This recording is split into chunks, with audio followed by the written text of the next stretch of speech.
एक महिला अपनी फरियाद लेकर थाने पहुंची, जहां उसे इंसाफ की उम्मीद थी।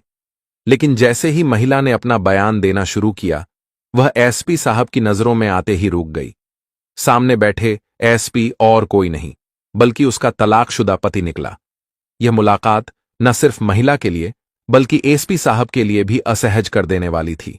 दोनों के बीच सन्नाटे का ऐसा पल छाया जिसने थाने का माहौल बदल दिया। यह खबर जैसे ही बाहर निकली, जिले में हड़कंप मच गया। और इसके बाद जो हुआ, उसे सुनने के बाद आपके भी रोंगटे खड़े हो जाएंगे। दोस्तों, रिया गुप्ता एक साधारण लेकिन साहसी महिला थी, जो अपने अधिकारों के लिए आवाज उठाने में कभी नहीं झिझकती थी। उस दिन अपने जीवन की सबसे बड़ी उलझन लेकर जिला थाने पहुंची। रिया का रिश्ता एक समय खुशियों से भरा हुआ था, लेकिन तलाक के बाद उसका जीवन संघर्षों से घिर गया। अब वह अकेले अपने बेटे की परवरिश कर रही थी और समाज की हर चुनौती का सामना खुद कर रही थी। उस दिन रिया एक जरूरी रिपोर्ट लिखवाने के लिए थाने आई थी। पड़ोस में कुछ असामाजिक तत्वों ने उसका जीना मुश्किल कर दिया था। रिया ने कई बार इन्हें समझाने की कोशिश की थी, लेकिन जब बात हाथ से निकलने लगी तो उसे पुलिस में शिकायत दर्ज कराने का फैसला करना पड़ा। हालांकि थाने में कदम रखते ही उसे एक अजीब सा एहसास हुआ। अंदर मौजूद माहौल उसे किसी अतीत की याद दिला रहा था। थाने में मौजूद पुलिसकर्मियों ने बताया कि यह मामला जिले के एसपी साहब के पास जाएगा, क्योंकि यह काफी गंभीर है। रिया ने उनके निर्देशों का पालन किया और इंतजार करने लगी। लेकिन जैसे ही उसने एसपी ऑफिस का दरवाजा खोला तो वह चौंक गई। वहां सामने कुर्सी पर बैठा शख्स कोई और नहीं, बल्कि उसका तलाकशुदा पति गोलू गुप्ता था। गोलू, जो कभी रिया की जिंदगी का सबसे खास हिस्सा था, अब जिले का एसपी बन चुका था। उसकी सख्त वर्दी और गंभीर चेहरा देखकर रिया का दिल तेजी से धड़कने लगा। उसे यकीन नहीं हो रहा था कि इतने सालों बाद उसका सामना उसी इंसान से होगा जिसने कभी उसकी दुनिया का हिस्सा होकर भी उसे अकेला छोड़ दिया था। गोलू भी रिया को देखकर चौंक गया। दोनों की आंखों में कई सवाल और भावनाएं उमड़ने लगीं। यह एक ऐसा संयोग था जिसने दोनों को उनके अतीत के सामने खड़ा कर दिया। रिया और गोलू दोनों के लिए यह पल किसी झटके से कम नहीं था। रिया ने कभी नहीं सोचा नहीं था कि अपनी शिकायत दर्ज कराने के लिए उसे उस इंसान से सामना करना पड़ेगा जिससे उसने सालों पहले सारे रिश्ते तोड़ लिए थे। गोलू, जो अब अपनी वर्दी में आत्मविश्वास से भरा हुआ था, अचानक असहज हो गया। रिया को देखकर उसकी आंखों में पुरानी यादें तैरने लगीं। एक वक्त था जब दोनों ने एक दूसरे के साथ जीवन बिताने का सपना देखा था, लेकिन परिस्थितियों और गलतफहमियां ने उनके रिश्ते को खत्म कर दिया था। रिया के कदम ठिठक गए। वह चाहकर भी कमरे के अंदर प्रवेश नहीं कर पा रही थी। उसकी उंगलियां उस फाइल को कसकर पकड़ रही थीं जिसमें उसकी शिकायत दर्ज थी। उसकी आंखों में अजीब सा मिश्रण था, गुस्से, दुख और असमंजस का। वहीं गोलू ने अपनी कुर्सी से उठकर रिया को गौर से देखा। वह चाहकर भी कुछ कह नहीं पाया। उसके मन में अपराध बोध और पछतावे की भावना थी, लेकिन उसकी वर्दी उसे मजबूर कर रही थी कि वह अपने पद की गरिमा बनाए रखे। क्या शिकायत है? गोलू ने अपनी भावनाओं को छुपाते हुए गंभीर स्वर में पूछा, लेकिन उसकी आवाज में एक हल्की सी आहट थी जिसे रिया ने तुरंत महसूस कर लिया। रिया ने खुद को संभालते हुए खड़े स्वर में कहा, यह मेरी व्यक्तिगत समस्या है। मैं यहां इंसाफ के लिए आई हूं और मुझे उम्मीद है कि यह मामला किसी पक्षपात का शिकार नहीं होगा। गोलू को उसकी बातों ने अंदर तक झकझोर दिया। वह समझ गया कि रिया आज भी अपनी स्वाभिमानी और मजबूत व्यक्तित्व को बनाए हुए हैं। उसने फाइल ली और उसे पढ़ना शुरू किया, लेकिन उसके दिमाग में अतीत की तस्वीर घूमने लगी। वे पल जब दोनों ने साथ में खुशियां और संघर्ष बांटे थे, और वह दिन जब उनके रिश्ते में कड़वाहट ने जगह ले ली थी। रिया ने महसूस किया कि गोलू उसे गौर से देख रहा है, लेकिन वह अपनी नजरें उसे चुराने की कोशिश कर रही थी। उसके मन में सवाल उठ रहे थे, क्या गोलू वाकई में बदल चुका है? क्या वह आज भी वही आदमी है जिसने कभी उसकी बातों को समझने से इनकार कर दिया था? लेकिन रिया जानती थी कि यह वक्त पुराने जख्मों को याद करने का नहीं, बल्कि अपनी शिकायत को गंभीरता से रखने का था। कमरे में पसरेजा तूफान मचल रहा था, लेकिन यह साफ था कि अतीत की परछाइयां आज भी उनके वर्तमान पर असर डाल रही थीं। रिया ने गहरी सांस लेते हुए खुद को संयमित किया और गोलू की ओर देखते हुए अपनी शिकायत दर्ज करानी शुरू की। मेरे पड़ोस में कुछ असामाजिक तत्वों ने जीना मुश्किल कर दिया है। वे आए दिन मेरे घर के आसपास गंदगी फैलाते हैं, रात को शोर मचाते हैं और मेरी सुरक्षा के लिए खतरा बन चुके हैं। मैंने कई बार समझाने की कोशिश की, लेकिन वे सुनने को तैयार ही नहीं हैं। अब मैं चाहती हूं कि पुलिस इसमें हस्तक्षेप करे। गोलू ने शिकायत को ध्यान से सुना और फाइल में लिखी जानकारी पर नजर दौड़ाई, लेकिन रिया की आवाज में छुपा दर्द और आक्रोश उसे बेचैन कर रहा था। वह समझ रहा था कि रिया ने अपनी स्थिति तक पहुंचने में कितना संघर्ष किया होगा। हालांकि उसके चेहरे पर वही सख्त और पेशेवर भाव थे, लेकिन अंदर से वह खुद को टूटा महसूस कर रहा था। यह मामला गंभीर है, गोलू ने कहते हुए फाइल बंद की। हम जल्द ही कार्यवाही करेंगे। मैं व्यक्तिगत रूप से सुनिश्चित करूंगा कि आपकी सुरक्षा को लेकर कोई समझौता ना हो। उसकी आवाज दृढ़ थी, लेकिन उसमें कहीं एक छिपा हुआ अपराध बोध भी झलक रहा था। रिया ने उसकी बात सुनी, लेकिन उसकी आंखों में अविश्वास साफ दिख रहा था। वह खुद को रोक नहीं पाई और बोली, आप आज मेरे लिए इंसाफ की बात कर रहे हैं, लेकिन उस वक्त कहां थे जब मुझे आपके साथ की सबसे ज्यादा जरूरत थी, जब आपने मेरा भरोसा तोड़ा और मुझे अकेले सब कुछ सहने के लिए छोड़ दिया। गोलू यह सुनकर असमंजस में पड़ गया। उसने सोचा था कि वह इस मुलाकात को पेशेवर दायरे में सीमित रखेगा, लेकिन रिया की इस बात ने उसे मूक बना दिया। वह जानता था कि वह इन सवालों का कोई सही जवाब नहीं दे सकता। उसने धीरे से कहा, रिया, मैं जानता हूं कि मैंने बहुत गलत किया है, लेकिन इस वक्त मैं आपका पति नहीं, बल्कि एक पुलिस अधिकारी हूं। मेरा फर्ज है कि मैं आपकी मदद करूं, और मैं यह करूंगा। रिया ने उसकी बात सुनी, लेकिन उसकी आंखों में अब भी पुरानी चोटों का दर्द झलक रहा था। उसने धीरे से कहा, मुझे इंसाफ की जरूरत है, सहानुभूति की नहीं। अगर आप वाकई अपने फर्ज को निभा सकते हैं तो मैं इंतजार करूंगी, लेकिन याद रखिए, मेरी उम्मीदें अब आपसे नहीं बल्कि कानून से हैं। इस बातचीत के बाद कमरे में कुछ पल के लिए सन्नाटा छा गया। रिया अपनी बात कहकर उठ गई, लेकिन जाते जाते उसने एक पल के लिए गोलू की ओर देखा। गोलू वहीं बैठा रहा। उसकी आंखों में एक अजीब सा खालीपन था। दोनों के बीच की दूरी न केवल शारीरिक थी, बल्कि भावनात्मक और मानसिक भी थी। यह मुलाकात उनके अतीत और वर्तमान के बीच पुल बनाने की पहली कोशिश थी, लेकिन यह पुल अब भी अधूरा था। रिया के जाने के बाद गोलू अपनी कुर्सी पर बैठा रहा, लेकिन उसके मन में उथल पुथल मची हुई थी। उसकी नजरें अब भी उस फाइल पर थीं जिसे रिया ने थाने में लाने की हिम्मत दिखाई थी। फाइल में लिखी शिकायत और रिया के शब्द उसके दिमाग में गूंज रहे थे। उसने सोचा, कभी जो मेरे सबसे करीब थी, आज वही मुझसे इतनी दूर क्यों है? क्या मैंने सचमुच इतना बड़ा अपराध किया है जिसे सुधारा नहीं जा सकता? थाने का स्टाफ, जो अक्सर एसपी साहब को उनके आत्मविश्वास और सख्त रवैये के लिए जानता था, उन्हें पहली बार इस तरह गहरे विचारों में डूबा देखकर चौंक गया। गोलू ने अपने आप को संभालते हुए शिकायत की, फाइल फिर से खोली। वह जानता था कि रिया को अब न केवल कानूनी इंसाफ की जरूरत थी, बल्कि इस बार उसे यह भी साबित करना था कि वह अपनी जिम्मेदारियों को निभाने में कोई कसर नहीं छोड़ेगा। गोलू ने थाने के संबंधित अधिकारियों को तुरंत बुलाया और उन्हें रिया के मामले पर तत्काल कार्यवाही करने का निर्देश दिया। उसने स्पष्ट शब्दों में कहा, यह मामला प्राथमिकता पर लिया जाएगा। मुझे पूरी रिपोर्ट चाहिए, और यह सुनिश्चित करें कि भविष्य में उस क्षेत्र में किसी भी महिला को इस तरह की परेशानी न झेलनी पड़े। उसकी आवाज में वही पुराना अधिकार झलक रहा था, लेकिन इस बार उसमें एक अलग दृढ़ता थी। रिया अपने घर लौट आई थी, लेकिन उसके मन में भी सवालों का सैलाब था। वह गोलू के शब्दों पर भरोसा नहीं कर पा रही थी। अतीत की यादें उसके सामने जीवंत हो गई थीं। वह दिन जब उसने अपने रिश्ते को बचाने की हर संभव कोशिश की थी, लेकिन गोलू की प्राथमिकताएं हमेशा कहीं और थीं।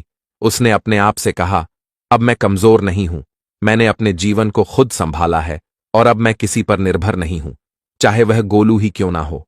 उसी शाम गोलू ने रिया को कॉल किया। उसने कहा, रिया, मैं जानता हूं कि तुम मुझ पर भरोसा नहीं करती, और शायद तुम सही हो, लेकिन इस बार मैं तुम्हारी उम्मीदों पर खरा उतरना चाहता हूं। यह केवल मेरा फर्ज नहीं, बल्कि मेरी जिम्मेदारी भी है। तुम देखोगी कि तुम्हारी शिकायत पर काम किया जाएगा और तुम्हारे क्षेत्र में सुरक्षा सुनिश्चित होगी। रिया ने बिना किसी भावना के उत्तर दिया। यह आपका काम है गोलू। मैं उम्मीद करती हूं कि आप इसे वैसे ही निभाएंगे जैसे एक अधिकारी को करना चाहिए, लेकिन मेरे जीवन में आपकी कोई भूमिका नहीं बची है। कृपया इसे समझे। गोलू ने इस जवाब को चुपचाप स्वीकार कर लिया। उसने महसूस किया कि रिया के मन में उसके लिए जो कड़वाहट थी उसे मिटाना शायद मुमकिन नहीं है, लेकिन उसने ठान लिया कि वह कम से कम अपने कर्तव्य को पूरी ईमानदारी के साथ निभाएगा। अब यह केवल रिया के लिए नहीं था, बल्कि खुद को साबित करने का भी एक मौका था। गोलू ने रिया की बातों को दिल से स्वीकार कर लिया, लेकिन उसके भीतर की बेचैनी बढ़ती जा रही थी। उसने महसूस किया कि यह सिर्फ एक शिकायत का मामला नहीं था, बल्कि उसके लिए यह एक मौका था अपने पुराने गुनाहों को धोने का। रिया की कड़वाहट उसके हर शब्द में झलक रही थी, और यह कड़वाहट गोलू के दिल में एक गहरे घाव की तरह चुभ रहा था। गोलू ने तुरंत अपनी टीम को रिया के इलाके में भेजा और उन असामाजिक तत्वों पर नजर रखने के आदेश दिया। उसने वहां गश्त बढ़ाने के निर्देश दिए और सुनिश्चित किया कि रिया को जल्द से जल्द राहत मिले। वह बार बार सोच रहा था, रिया को इस बार दिखाना होगा कि मैं बदल चुका हूं। वह चाहे मुझे माफ ना करे, लेकिन मैं उसे निराश नहीं होने दूंगा। दूसरी ओर रिया अपने घर में बैठकर पूरी स्थिति पर नजर रख रही थी। हालांकि उसने अपने शब्दों से गोलू को यह जताने की कोशिश की थी कि वह अब उसके लिए कोई मायने नहीं रखता, लेकिन सच यह था कि इस मुलाकात ने उसके दिल के पुराने जख्मों को फिर से खोल दिया था। वह अकेले बैठकर अतीत की उन तमाम घटनाओं को याद कर रही थी जिन्होंने उसे इस स्थिति तक पहुंचाया था। उसने खुद से कहा, गोलू ने कभी मुझे समझने की कोशिश नहीं की। उसने हमेशा अपने काम और अपने अहम को मुझ पर तरजीह दी, और जब मैंने उसका साथ देने के लिए अपनी जिंदगी के सारे सपने छोड़ दिए, तब भी उसने मुझे अकेला छोड़ दिया। लेकिन अब मैं पहले जैसी कमजोर रिया नहीं हूं। मैंने अपने दम पर अपना जीवन बनाया है, और अब किसी को यह हक नहीं दूंगी कि वह मेरी जिंदगी में दोबारा कोई हस्तक्षेप करें। गोलू को अपनी रिपोर्ट मिली कि रिया के इलाके में शांति स्थापित हो गई थी, असामाजिक तत्वों पर कार्यवाही कर दी गई थी और क्षेत्र में पुलिस की उपस्थिति बढ़ा दी गई थी। उसने राहत की सांस ली, लेकिन उसके मन में यह सवाल बार बार गूंज रहा था, क्या यह काफी होगा? क्या मैं अपनी जिम्मेदारी को निभाकर रिया के दिल में अपने लिए थोड़ी भी जगह बना सकता हूं? गोलू ने एक बार फिर रिया को कॉल करने का फैसला किया। उसने सोचा, मुझे उससे कुछ नहीं कहना, बस यह बताना है कि उसकी समस्या सुलझा दी गई है। मुझे यह साबित करना है कि मैं अब भी अपनी जिम्मेदारी को समझता हूं, चाहे वह मुझे स्वीकार करें या नहीं। फोन पर उसकी आवाज ठहरी हुई थी, लेकिन अंदर से वह भावनाओं से टूट रहा था। उसने रिया से कहा, तुम्हारी शिकायत पर कार्रवाई हो गई है, अब तुम सुरक्षित हो। अगर तुम्हें आगे कोई परेशानी हो तो बिना झिझक मुझे बताना। रिया ने फोन पर ठंडे स्वर में जवाब दिया, धन्यवाद, यह आपका काम था और आपने उसे निभाया। मैं इसकी सराहना करती हूं, लेकिन मुझे अब किसी पर निर्भर होने की जरूरत नहीं है। अब मैं अपनी लड़ाई खुद लड़ सकती हूं। गोलू ने कुछ पल चुप्पी साधी और फिर फोन काट दिया। यह उसके लिए एक और झटका था। उसने महसूस किया कि कर्तव्य निभाने के बावजूद उसने वह भरोसा खो दिया था जिसे वापस पाना अब शायद असंभव था। गोलू ने फोन रख दिया, लेकिन रिया के शब्द अब भी उसके दिमाग में गूंज रहे थे। मैं अपनी लड़ाई खुद लड़ सकती हूं। यह शब्द केवल रिया के आत्मनिर्भरता को दर्शा रहे थे, बल्कि गोलू की असफलता का आईना भी दिखा रहे थे। उसने अपनी कुर्सी पर सिर टिकाया और गहरी सांस ली। उसकी आंखों के सामने वह पूरा अतीत घूमने लगा, जब रिया और गोलू साथ थे। गोलू को याद आया कि रिया हमेशा उसकी प्राथमिकता बनना चाहती थी, लेकिन उसने अपने करियर और अपने अहम को उनके रिश्ते से ऊपर रखा। रिया ने कितनी बार कोशिश की थी कि वह उसके दिल की बात समझे, लेकिन गोलू ने इसे कभी महत्व नहीं दिया। वह अक्सर यह सोचता था कि रिया को उसकी महत्वाकांक्षा को समझना चाहिए, लेकिन अब उसे एहसास हो रहा था कि उसने उसे रिश्ते में केवल लेना सीखा था, देना नहीं। उसने खुद से कहा, रिया ने कभी मुझसे ज्यादा की उम्मीद नहीं की थी। बस वह चाहती थी कि मैं उसके साथ खड़ा रहूं, उसे समझूं। लेकिन मैं हमेशा अपनी दुनिया में व्यस्त रहा और उसकी जरूरतों को नजरअंदाज करता रहा। आज जब वह मुझसे इतनी दूर है, तब जाकर मुझे समझ आ रहा है कि मैंने क्या खोया है। दूसरी तरफ रिया अपने घर में बैठी थी, लेकिन उसके मन में भी सवालों का जाल बिछा हुआ था। उसने गोलू के साथ बिता पुराने दिनों को याद किया। वह याद कर रही थी कि कैसे उन्होंने साथ में अपने भविष्य के सपने देखे थे।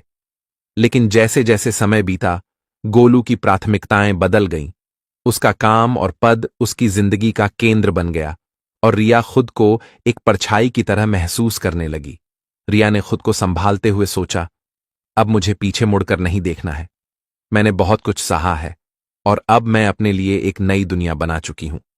अब मेरे जीवन उससे निकले कई साल हो गए हैं और मैं उसे फिर से अपने जीवन में कोई स्थान नहीं दे सकती। उसने जो खोया है वह शायद अब कभी वापस नहीं पा सके। इस सब के बीच गोलू ने एक और बार नेहा की फाइल पर नजर डाली। उसकी आंखों में अफसोस का साया था। उसने सोचा, आज मैं एक जिले का एसपी हूं, लेकिन मैं अपने सबसे खास रिश्ते को संभाल नहीं पाया। रिया की शिकायत पर कार्यवाही करके मैं एक अधिकारी के रूप में अपनी जिम्मेदारी निभा सकता हूं, लेकिन एक इंसान के रूप में मैं उस विश्वास को कैसे लौटा आऊं जिसे मैंने खो दिया है। गोलू ने तय किया कि वह अपने कर्तव्य को पूरी ईमानदारी से निभाएगा। भले ही रिया उसे अपने जीवन में दोबारा स्वीकार ना करे, लेकिन वह यह सुनिश्चित करेगा कि अब से रिया की जिंदगी में कोई परेशानी ना आए। यह केवल उसका फर्ज नहीं था, बल्कि एक तरह का प्रायश्चित भी था। उसने अपने मन में ठान लिया कि मदद करेगा, लेकिन बिना उसकी निजी जिंदगी में हस्तक्षेप किए। गोलू ने अपनी वर्दी के कंधों पर हाथ फेरा, जैसे खुद को याद दिला रहा हो कि वह अब केवल एक व्यक्ति नहीं, बल्कि एक जिम्मेदार अधिकारी है। उसके लिए यह मामला महज एक शिकायत नहीं था।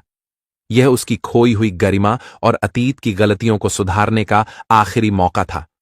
उसने खुद से कहा, रिया को इस बार दिखाना होगा कि मैं केवल नाम का ही नहीं हूं, बल्कि अपने पद और अपनी जिम्मेदारियां का महत्व समझता हूं। दूसरी ओर रिया अपने घर में बैठी थी, लेकिन उसके मन में अजीब सी शांति थी। अभय के फोन कॉल और उसकी हाल की हरकतों ने उसे कहीं ना कहीं यह एहसास दिलाया था कि अब वह बदलने की कोशिश कर रहा है, लेकिन वह अब भी अपने दिल को यह समझने की कोशिश कर रही थी कि अतीत को दोबारा खम घालने का कोई फायदा नहीं।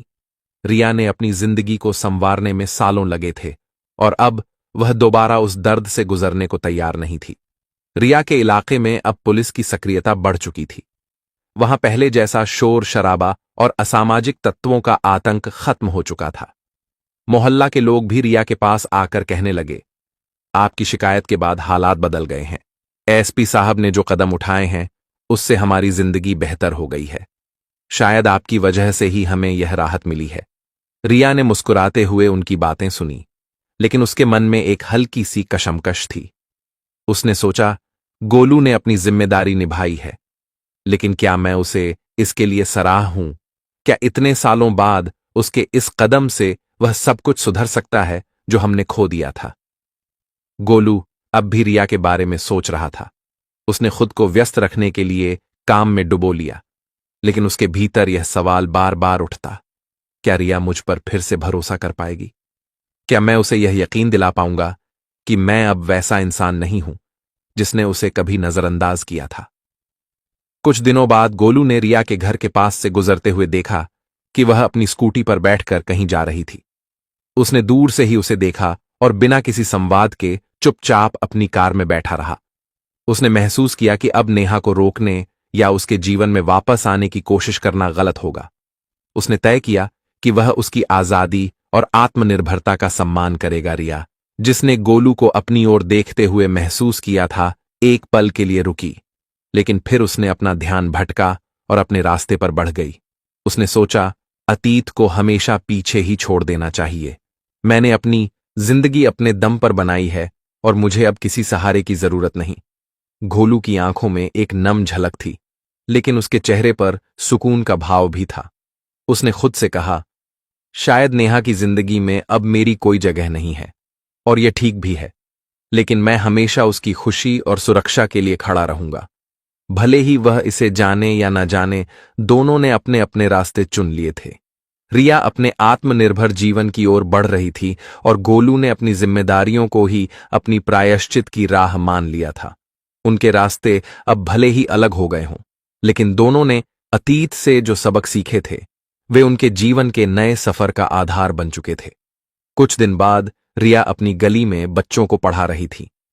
यह काम उसे सुकून देता था और उसकी जिंदगी को एक उद्देश्य भी। तभी उसने गली के बाहर पुलिस की गाड़ी को रुकते देखा। कुछ पुलिस वाले उसके पास आए और एक फाइल थमा दी। उन्होंने बताया, एसपी साहब ने यह फाइल भेजी है। यह आपकी शिकायत से जुड़ी आखिरी रिपोर्ट है। उन्होंने यह भी कहा कि अब उस क्षेत्र में आपकी और यहाँ के लोगों की सुरक्षा के लिए सभी जरूरी इंतजाम कर दिए गए हैं। अगर आगे भी कोई समस्या हो तो आप बिना झिझक संपर्क करें। रिया ने चुपचाप फाइल ली और उन पुलिस वालों को धन्यवाद दिया। जब वे चले गए तो उसने उस फाइल को खोला। उसके भीतर पुलिस द्वारा की गई कार्यवाही की पूरी रिपोर्ट थी। हर एक कदम विस्तार से लिखा हुआ था। सबसे आखिर में एक छोटी सी चिट्ठी थी जो गोलू ने खुद लिखी थी।